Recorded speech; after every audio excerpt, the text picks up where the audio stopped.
कि सुंदरता हमेशा स्थायित्व में नहीं होती, बल्कि कई बार वो उन चीजों में होती है जो थोड़ी देर के लिए आती हैं और फिर चुपचाप चली जाती हैं। अध्याय 10, मास्टरी, महारत की अंतहीन यात्रा। पुस्तक के अंतिम अध्याय में केंजी मॉरिसन हमें एक ऐसे विचार से परिचित कराते हैं जो पूरी जापानी संस्कृति की आत्मा को दर्शाता है।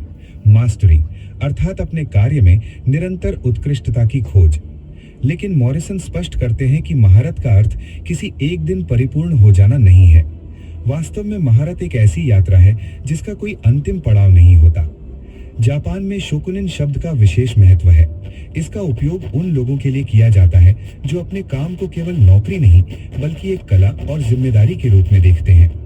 एक कारीगर जो दशकों तक लकड़ी पर काम करता है, एक सुशी शेफ जो हर दिन वही काम करता है लेकिन हर दिन उसे थोड़ा बेहतर करने की कोशिश करता है, या एक माली जो वर्षों तक एक बगीचे की देखभाल करता है।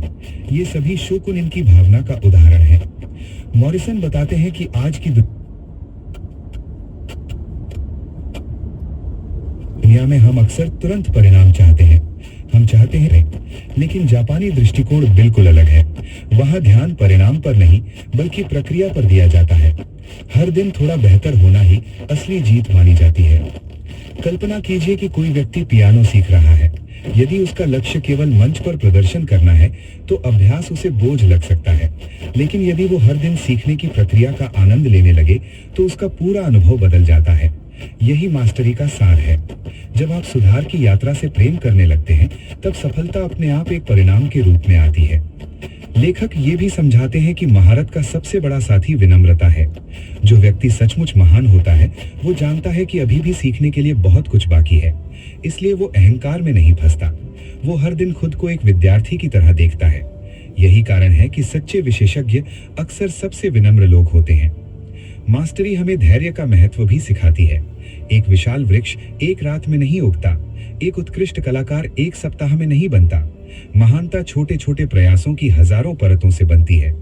हर दिन का अभ्यास, हर छोटी गलती से मिली सीख, हर असफलता से प्राप्त अनुभव, ये सभी मिलकर व्यक्ति को निखारते हैं।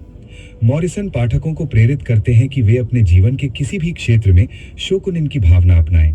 चाहे आप शिक्षक हों, लेखक हों, व्यवसायी हों, छात्र हों या गृहिणी, हर काम में उत्कृष्टता की संभावना छिपी होती है। जब हम अपने कार्य को प्रेम, ईमानदारी और समर्पण के साथ करते हैं तब साधारण काम भी असाधारण बन जाता है। इस अंतिम अध्याय के साथ पूरी पुस्तक एक सुंदर संदेश देकर समाप्त होती है।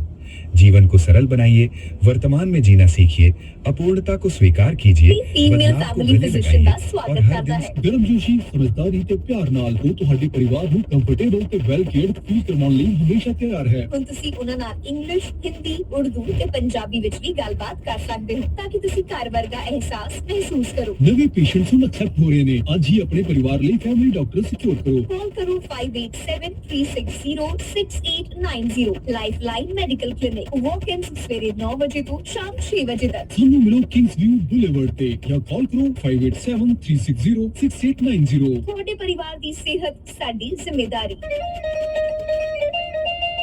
Hello, namaste, sat shri akal, adab.